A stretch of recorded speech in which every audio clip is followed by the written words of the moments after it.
महर्षि दयानंद सरस्वती जयंती की कहानी उनके सामाजिक, राजनीतिक और धार्मिक विचार।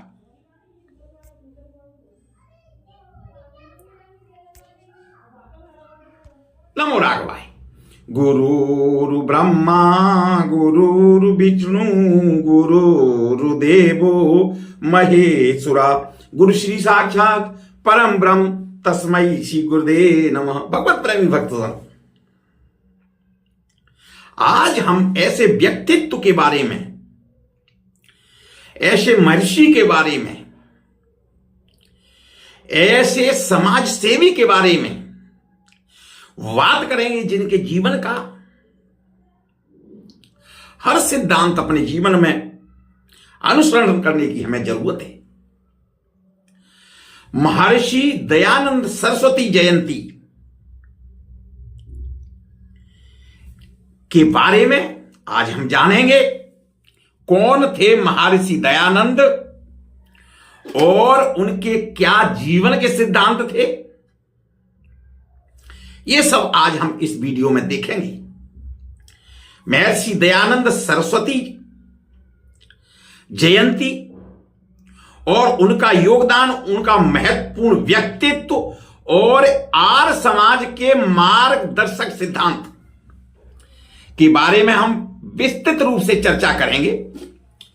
पहले ये जानते हैं हम, पारंपरिक हिंदू कैलेंडर के अनुसार महर्षि दयानंद सरस्वती का जन्म फाल्गुन मास के कृष्ण पक्ष की 10वीं तिथि को हुआ था और उनका जन्म एक्चुअली 12 फरवरी 1824 को गुजरात के एक गांव टंकरा में एक ब्राह्मण परिवार में हुआ था। उनकी माता का नाम यशोदाबाई और पिताजी का नाम लालजी तिवारी था, जो कि एक रूढ़वादी ब्राह्मण थे। मूल नक्षत्र में पैदा होने के कारण उनका नाम पहले मूल शंकर तिवारी रखा गया था। वे सत्य की खोज में 15 वर्ष लगे रहे। 1845 से लेकर के 1860 तक तपस्वी के वेश में, तपस्वी के रूप में वो भटकते रहे और दयानंद सरस्वती के विचार, उनकी प्रसिद्धि कृति सत्यार्थ प्रकाश में प्रकाशित हुए थे। समाज के लिए उनका योगदान अवर्णनीय है। वह एक भारतीय संस्कृति के लिए एक दार्शनिक, सामाजिक नेता और आर्य समाज के संस्थापक थे। आर्य समाज वैदिक धर्म का एक सुधार आंदोलन है और वह 1876 में भारत और भारतीयों के लिए और इनके रूप में स्वराज का आह्वान करने वाले पहले व्यक्ति थे महर्षि दयानंद सरस्वती। वह एक और भारत के महान नेता भी थे जिन्होंने भारतीय समाज पर व्यापक अपना प्रभाव छोड़ा था। उनके द्वारा आर्य समाज की पहली इकाई की स्थापना औपचारिक रूप से 1875 में मुंबई में की गई थी और बाद में इसका मुख्यालय लाहौर में स्थापित किया गया था। उनके एक अखंड भारत के दृष्टिकोण में वर्गहीन और जात विहीन समाज धार्मिक, सामाजिक और राष्ट्रीय स्तर पर तथा विदेशी शासन से मुक्त भारत शामिल था, जिसमें आर्य धर्म और सभी सामान्य धर्म थे। उन्होंने वेदों से प्रेरणा ली और उन्हें भारत के युग की चट्टान, हिंदू धर्म का अचूक और रचनामृत मूल बीज माना। उन्होंने वेद की और लोटों का नारा भी दिया था। उन्होंने चतुर्वर्ण व्यवस्था की वैदिक धारणा प्रस्तुत की। इसके अनुसार किसी भी व्यक्ति के वर्ण का निर्माण और उनकी जाति के अनुसार नहीं, बल्कि उसके द्वारा पालन किए जाने वाले व्यवसाय के आधार पर, जैसे ब्राह्मण, क्षत्रिय, वैश्य या शूद्र के रूप में पहचाना जाता था। शिक्षा प्रणाली में भी उनका बहुत बड़ा योगदान रहा। उन्होंने शिक्षा प्रणाली में पूरी तरह से बदलाव की शुरुआत की और उन्हें आधुनिक भारत के दूरदर्शी लोगों में से एक माना जाता है। स्वामी दयानंद सरस्वती के दृष्टिकोण को साकार करने के लिए वर्ष 1886 में डीएवी यानी कि दयानंद एग्लो वैदिक स्कूल अस्तित्व में आया और पहला डीएवी स्कूल लाहौर में स्थापित किया गया था। महात्मा हंसराज इसके प्रधानाध्यापक थे। आर्य समाज के बारे में हम बात करते हैं। आर्य समाज का उद्देश्य वेदों को सत्य के रूप से फिर से स्थापित करना है। उन्होंने वेदों के बाद की अभिवृद्धि को खारिज कर दिया और अपनी व्याख्या में अन्य वैदिक विचारों को भी शामिल किया। वर्ष 1920 और 1930 के दशक की शुरुआत में कई मुद्दों पर तनाव बढ़ गया। मुस्लिम मस्जिद से पहले संगीत, गौ रक्षा आंदोलन और आर्य समाज की शुद्ध आंदोलन से नाराज थे।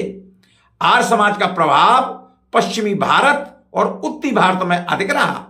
आर्य समाज में मूर्ति पूजा का विरोध, पशु बलि, श्राद्ध, जन्म के आधार पर जाति का निर्धारण की योग्यता के आधार पर और अस्पृश्यता, बाल विवाह, तीर्थ यात्रा, पुजारी पद्धति और मंदिर प्रसाद की पूजा का विरोध किया जाता है।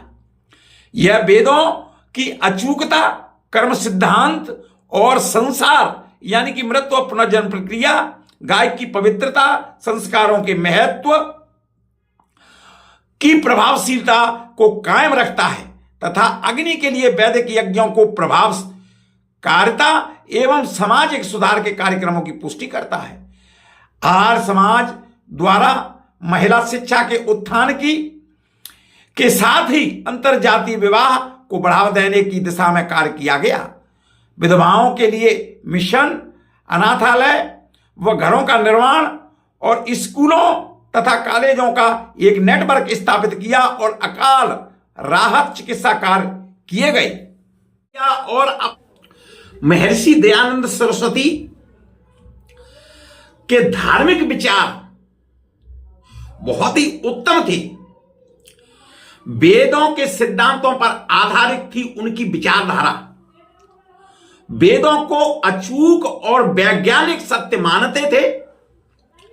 वेदों को पढ़ना, पढ़ाना और सुनाना सब आर्यों का परम धर्म है, ऐसा वो मानते थे।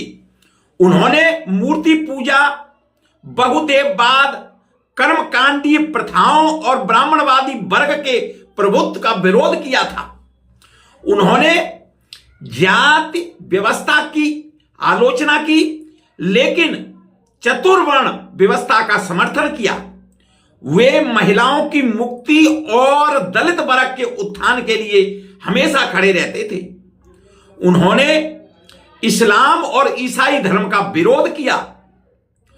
उन्होंने शुद्धि आंदोलन की हमेशा वकालत की। उन्होंने वैदिक शिक्षा के प्रचार के जरिए भारतीय समाज के पुनरुद्धार की जरूरत हमेशा बताई। उन्होंने वेदों की ओर लोटों का नारा दिया था। उन्होंने आर्य समाज की स्थापना बहुत अच्छी तरीके से की और उसके ऊपर अपने सिद्धांत बना करके लोगों को इसके ऊपर में चलने को हमेशा बताया। वे एक धार्मिक चिंतक और धर्म प्रवर्तक थे। वे एक समाज सुधारक थे।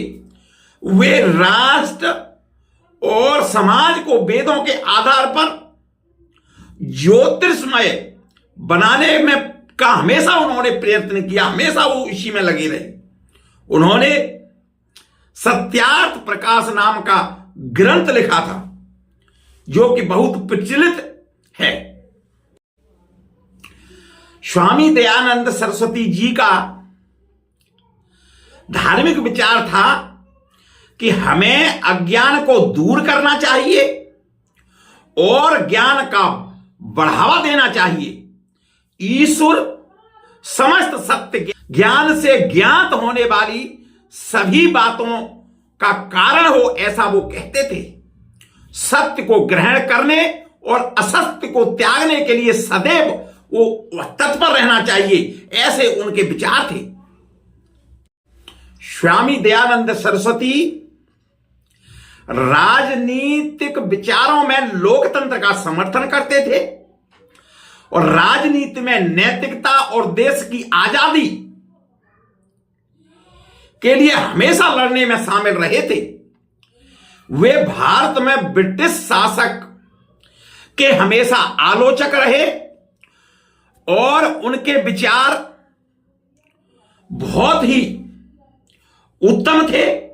उन्होंने राजतंत्र के खिलाफ अपने विचार रखे और लोकतंत्र का हमेशा समर्थन किया। उन्होंने राजनीति की नैतिकता का महत्व बताया हमेशा। उन्होंने आध्यात्मिक नेताओं और राजनीतिक नेताओं के मार्ग दर्शन के लिए तर्क किया। उन्होंने चुनाव के सिद्धांतों पर जोर दिया। उन्होंने राजा की व्याख्या सभा के अध्यक्ष के रूप में की। उन्होंने राजनीति को विकेंद्रित करने का हमेशा सुझाव दिया। उन्होंने कहा कि राज्य का राजनीतिक के बजाय नैतिक और आचारिक होना चाहिए। उन्होंने कहा कि राजा और परिषद दोनों को ही जनता की इच्छाओं का सम्मान करना चाहिए। उन्होंने कहा कि जो दंड सुविचारित है और प्रजा का आनंदित करता है और हमेशा जनता की भलाई में है, ऐसा ही दंड किसी भी गलती होने पर होना चाहिए। उन्होंने कहा कि भारत में विदेशी शासन से मुक्ति होना चाहिए। उन्होंने महिलाओं की मुक्ति और दलित वर्ग के उत्थान के लिए हमेशा वकालत की। उन्होंने शुद्ध आंदोलन की वकालत की। उन्होंने हिंदी भाषा का समर्थन किया। उन्होंने गुरुकुल शिक्षा पर जोर दिया। उन्होंने प्रथम हिंदू अनाथालय और प्रथम गौशाला की स्थापना की। उनके विचार हमेशा समाज के लिए, लोगों की भलाई के लिए। उनके अनुसार वेदों के आधार पर राष्ट्र और समाज को ज्योतिर्मय बनाने का प्रयास करना चाहिए। वेदों के अनुसार आचरण करने से हीनता की भावना दूर होती है। हिंदू धर्म और वेद चिंतन अपरिवर्तनीय, अकाट्य और ईश्वरीय हैं। केवल वैदिक धर्म ही सत्य और सार्वदर्शक है। ईश्वर एक है और निराकार है, ऐसा उनका मानना था। इस राष्ट्र की तीन मूल कारण ईश्वर, जीव और प्रकृति है। शिक्षा का उद्देश्य मानव में सभ्यता, सदाचार, परोपकार आदि गुणों का विकास करना है। समाज के समग्र लाभ के लिए एक शिक्षित पुरुष को एक शिक्षित पत्नी की आवश्यकता होती है। महिलाओं के साथ पुरुषों के भी समान अधिकार होने चाहिए। बाल विवाह और पर्दा प्रथा जैसी कुरीतियों का विरोध करना चाहिए। बहुविवाह और बहु पति प्रथा की निंदा करनी चाहिए। देश को एकता के सूत्र में पिरोने के लिए हिंदी का पूरे देश में प्रचलन बहुत ही आवश्यक है। धार्मिक संकीर्णता और पाखंड का विरोध करना चाहिए। स्वराज और आजादी की भावना को सुदृढ़ करना चाहिए। दयानंद सरस्वती का आधुनिक भारत के चिंतक और आर्य समाज के संस्थापक के रूप में हमेशा उनको याद किया जाएगा। उनके जो भी विचार और सिद्धांत थे वो हमेशा लोगों के दिलों में रहेंगे। इंसान को दिया गया सबसे बड़ा संगीत तंत्र आवाज है। आत्मा अपने स्वरूप में एक है, लेकिन अस्तित्व अनेक हैं।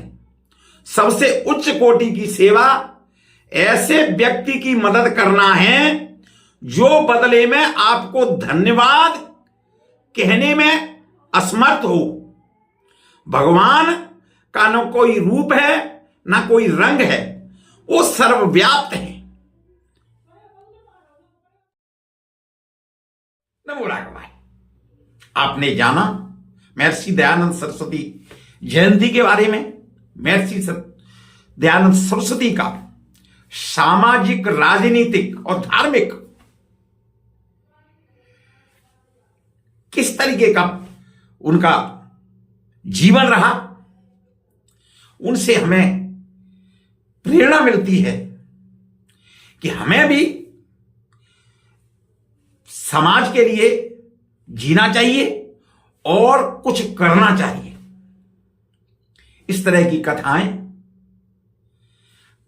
ग्रंथ तथा सनातन धर्म के अनेक प्रकार के त्योहारों और उत्सवों की पौराणिक कथाएं, मंदिरों के बारे में जानकारी के लिए देखते रहिए प्रभु दर्शन चैनल। यदि आप पहली बार देख रहे हैं तो आपने अनुरोध है कि आप चैनल को सब्सक्राइब करें, लाइक करें और लोगों को भेजें। खुद श्रवण करें, लोगों को श्रवण कराएं और सनातन धर्म को आगे बढ़ाने में मेरा सहयोग करें। नमो राघवाय।